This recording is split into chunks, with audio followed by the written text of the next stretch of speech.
Beetlejuice Beetlejuice is hitting theaters, and to celebrate, I've got a joke for you. What is Beetlejuice's favorite premium movie streaming channel? It's Showtime.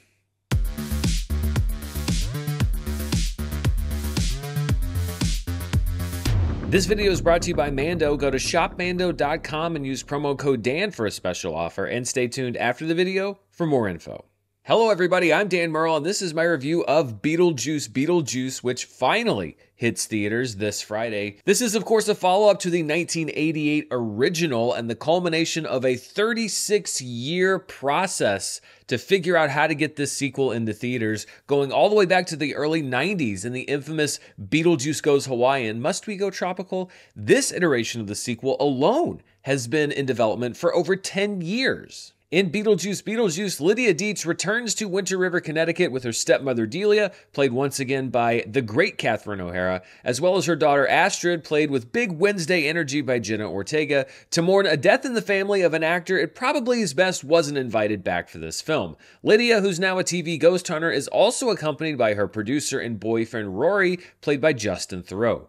Before long, the paranormal hijinks begin, and Michael Keaton's Beetlejuice returns to reunite with his lost love Lydia. We also get to meet several other afterlife inhabitants, including a dead actor turned cop, played by Willem Dafoe, and Beetlejuice's former bride Dolores, looking to settle unfinished business, and played by Monica Bellucci. It's actually not much of a surprise that this movie is the end product of years and years worth of development, because Beetlejuice Beetlejuice actually feels like two different sequels that are kind of mashed together. One of them is an afterlife set sequel that's about Beetlejuice on the run from his ex-wife and his past. The other one is a real-world set sequel about the Deetzes being menaced by ghosts once again. We get the full setup for both of these movies, but we don't really get the full payoff for either of them, leading to some conflicts that are resolved quickly and unsatisfactorily, and also leading to the idea that Tim Burton was kind of planning to just throw everything against the wall and see what sticks. What saves Beetlejuice Squared is its cast, who are uniformly excellent and bring the energy of the first film as well as a lot of the laughs. Of the supporting cast, I found Justin Theroux to bring the same kind of oblivious yuppie energy that made characters like Otho work so well in the first movie, and I loved Willem Dafoe's undead cop who enjoys hamming it up and playing the part of a hard-boiled detective. I caught a trace of Charlton Heston parody in his performance. Jenna Ortega steps in well to what's essentially Winona Ryder's role in the original, and Catherine O'Hara continues to be one of the funniest actors working today. If anything, Winona Ryder's the actor who really isn't given a whole lot to do. At one point, Delia tells Lydia that she needs to find the disaffected teen that she used to be, and I agree. Lydia is mainly in the movie to gawk at things, run after her daughter, and reacts to whatever the ghosts are doing, and I really wish the movie had more to do for her character. Of course, as with the first movie, Michael Keaton is the MVP as Beetlejuice. It's a part I can't imagine anyone else playing, and he obviously loves the ability to do literally anything he wants in the role. Beetlejuice is kind of like Deadpool, or I guess Deadpool's kind of like Beetlejuice, in his ability to say anything, break any rule, make any reference, and be as self-aware as he wants. I'd honestly watch Michael Keaton play this role once a year, every year, and probably never get tired of it. And that's good because there is a lot of Beetlejuice in this movie, way more than in the first film, and if Michael Keaton had been phoning it in or had lost its touch, then it would get old really quickly, but his commitment is what saves it, and really the commitment from the entire cast is what saves the movie. It's hard to keep the movie on track in the face of a very disjointed plot. Poor Monica Bellucci's storyline is such an afterthought. She disappears for huge stretches of the film, and the story just moves along without her. I do have to tip my cap to Tim Burton in the style department. His commitment to sticking with practical effects like models, real sets, and extensive prosthetics makes the second Beetlejuice film feel exactly like the first. Beetlejuice 2 lacks the kind of generic, flat, and yet sort of glossy look that so many decades later sequels have been plagued with, and that's a good thing. And it's also good to know that Tim Burton, after 36 years, is still able to bring that style and atmosphere that made the first movie so memorable to begin with. Now, I'm not a Beetlejuice purist. I did not grow up with it as a kid. The first movie's language and crassness kept it on the do not watch list when I was young, even at the peak of my Batman Michael Keaton fandom. But I do love that first movie, even though I saw it a little bit later, because I think that it has protagonists that we really care about in the Maitlands, Alec Baldwin and Gina Davis, who are kind of hand-waved away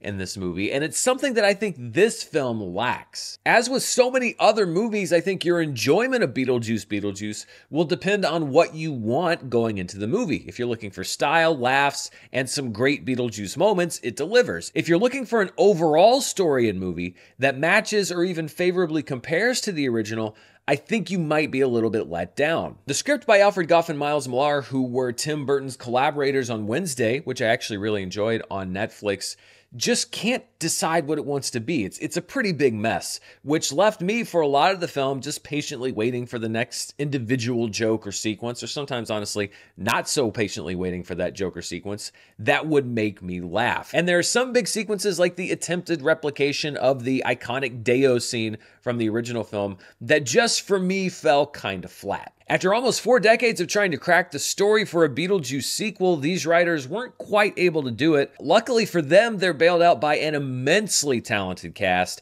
and an ability to at least write some jokes that don't make this movie feel like an eternity sitting in the afterlife waiting room. Michael Keaton alone makes this movie worth recommending, but it's hard for me to go much above the top tier of the it's fine range on my personal scale. Still, even given that overall rating, for those who have waited such a long time to see the return of Beetlejuice to the big screen, it does deliver some great moments. I just wish it was also a great movie. So those are my thoughts on Beetlejuice Beetlejuice. What do you think? Are you going to be headed out to see it in the theater? Let me know down in the comments below. And before we go, I want to thank the sponsor for this review, Mando. You've heard me talking about Mando on the channel for quite some time, which I only do if I found something that I like and that works for me. Mando is a whole body deodorant that's dermatologist tested for use anywhere on your body and clinically proven to control odor for 72 hours. We all sweat. The question is, what are we going to do about it? Mando makes sure that you smell great no matter how much you sweat with 4 cologne quality scents or an unscented version if you're going for that whole ninja vibe. I've been outside a lot recently and I put on Mando every single day because I can't control the sweat pouring out in the summer heat, but I can control how I smell. And with Mando, the answer is always great. And you don't have to worry about where you're putting Mando because it's safe for even the most precious areas. It's aluminum-free, baking soda-free, cruelty-free, dye-free, and vegan, but don't test that by trying to eat it. Trust me. Mando's starter pack is perfect for new customers. It comes with a solid stick deodorant, cream tube deodorant, 2 free products of your choice, like a mini body wash or deodorant wipes, and free shipping. And if you want my recommendation, go with the bourbon leather scent. And I do have a discount code to help you get hooked on my favorite smelling whole body deodorant on the market. New customers get $5 off a starter pack with our exclusive code. That equates to over 40% off your starter pack. Use code DAN at shopmando.com. That's shopmando.com. Thanks to Mando for sponsoring this video. Be sure to hit that subscribe button and stay tuned right here for more movie news, reviews, box office, and more. Until next time, stay safe, and I'll see you then. Bye.